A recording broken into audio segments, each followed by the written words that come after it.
جمادی الثانی میں پیش آنے والے اہم اور اسلامی واقعات کی تاریخیں۔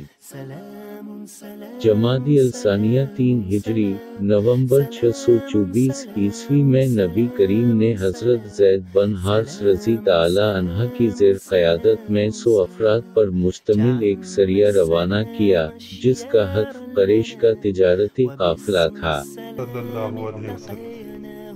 جمادی الثانی 6 ہجری، اکتوبر 627 عیسوی میں روم و ایران کے مابین عراق میں نینوا کی فیصلہ کن جنگ ہوئی، جس میں روم غالب آیا۔ جمادی الثانی 7 ہجری، اکتوبر 628 عیسوی میں حضرت محمد نے حضرت زید بن حارثہ رضی تعالی عنہ کو امیر سریہ بنا کر 500 افراد کے ساتھ حسمہ کی طرف روانہ کیا۔ جمادی الثانی 8 ہجری، ستمبر یا اکتوبر 629 عیسوی میں حضرت محمد نے حضرت عمرو بن عاص رضی اللہ تعالی عنہ کو امیر سریہ بنا کر ذات السلاسل کی طرف روانہ کیا۔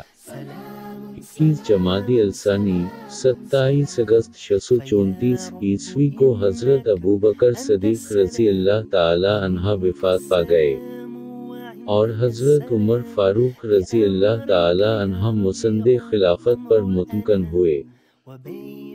جمادی الثانی 21 ہجری، موئی 641 عیسوی میں سپہ سالار حضرت خالد بن ولید رضی اللہ تعالی عنہ نے وفات پائی۔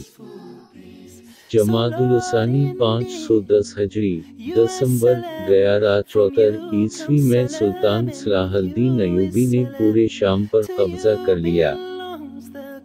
16 جمادی الثانی 923 ہجری، 6 جولائی 15 عیسوی کو امیر مکہ برکات ثانی کے بیٹے محمد ابو نمی نے مکہ اور مدینہ کی چابیاں سلطان سلیم اول کے حوالے کر دیں، اور حجاز سلطنت عثمانیہ کا حصہ بن گیا۔ جمادی الثانی 1364 ہجری، مئی 1945 عیسوی میں یورپ میں دوسری جنگ عظیم کا خاتمہ ہوا۔